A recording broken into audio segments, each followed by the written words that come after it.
Hai semuanya, kembali lagi bersama saya Vicky di channel Kepo Sejarah. Di video ini kita akan membahas kronologi lengkap peristiwa penculikan Jenderal Ahmad Yani dalam film pengkhianatan G30 SPKI.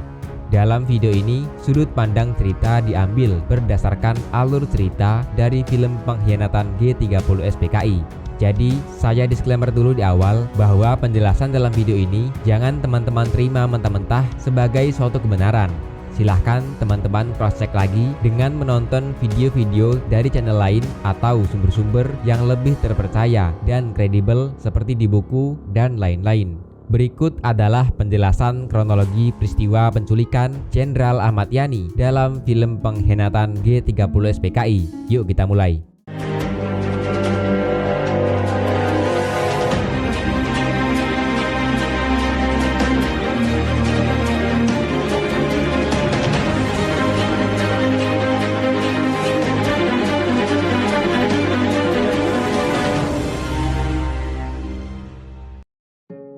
Malam itu, pada tanggal 30 September 1965, Letnan Jenderal Ahmad Yani sedang kedatangan tamu penting.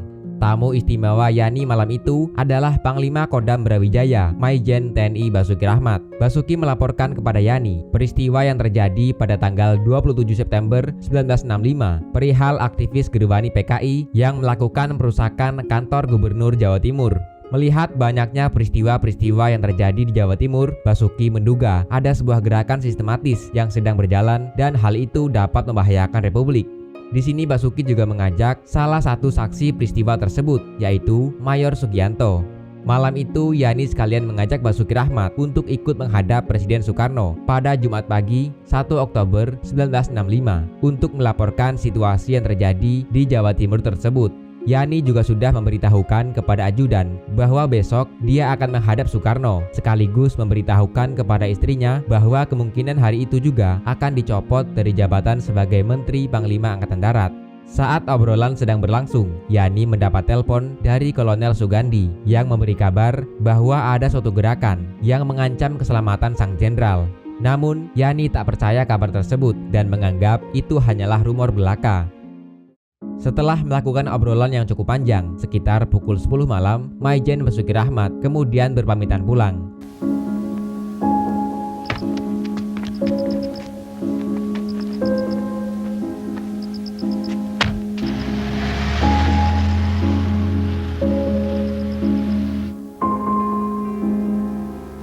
Bersamaan dengan itu, sang istri, Yayu Rulia Sutowiryo, juga berpamitan hendak pergi ke Surapati. Ketidakcocokan dengan Presiden Soekarno mengenai konsep Nasakom dan sikap keras Yani menolak angkatan kelima menjadi sinyal retaknya hubungan Yani dengan Soekarno.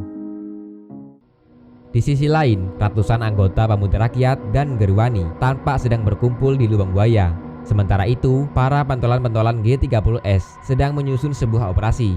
Operasi akan dibagi atas 3 komando, yaitu Komando Penculikan dan Penyergapan, Komando Penguasaan Kota, dan Komando Basis.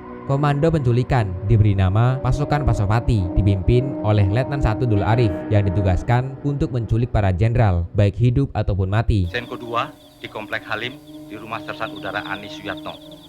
Kawan Aidit sebagai pemimpin tertinggi gerakan ini akan bermarkas di Senko 2 Halim.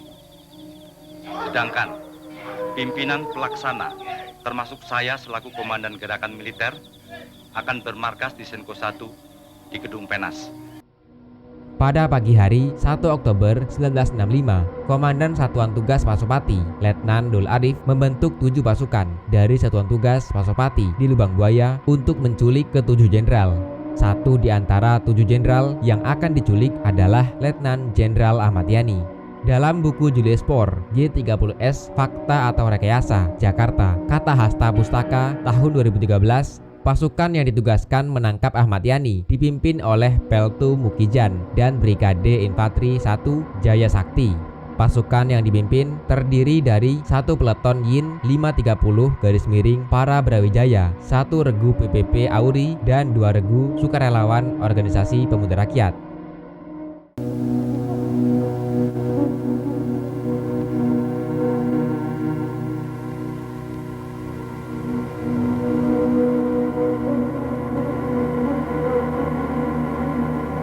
Sekitar pukul 4 pagi, pasukan ini berangkat menuju rumah Yani di Jalan Lembang D58, Menteng, Jakarta Pusat. Sesampainya di lokasi, Mukijan kemudian membagi regunya menjadi 3 kelompok. Kelompok pertama menjaga bagian belakang, kelompok kedua menjaga bagian depan rumah, dan kelompok ketiga yang dipimpin langsung oleh Mukijan dan Sersan 2 Raswat masuk ke halaman utama dan kemudian masuk ke dalam rumah. Setelah mengetok pintu, mereka disambut pembantu Yani yang bernama Mbok Milah. Mbok Milah mengatakan bahwa majikannya sedang tidur. Adi, putra bungsu sang jenderal, datang menghampiri Mbok Milah untuk mencari keberadaan ibunya. Ibu di rumah Taman Suropati.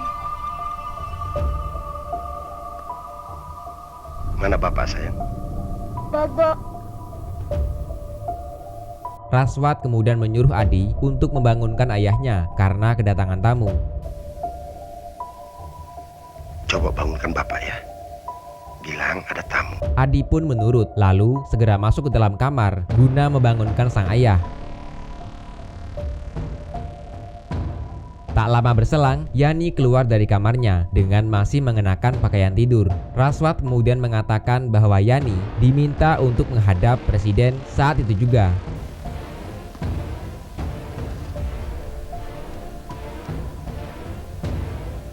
Duduk. Ada apa? Apa diminta menghadap presiden? Sekarang juga. Sekarang? Siap, Jenderal.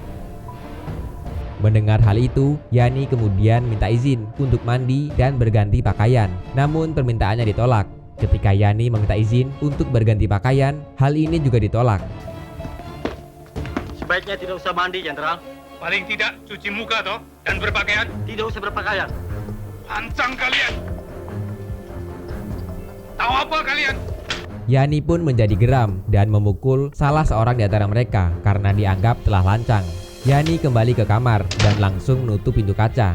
Raswat yang emosi lalu berteriak pada Sersan Biadi yang kemudian secara membabi buta melepaskan tembakan ke arah Yani. Jadi!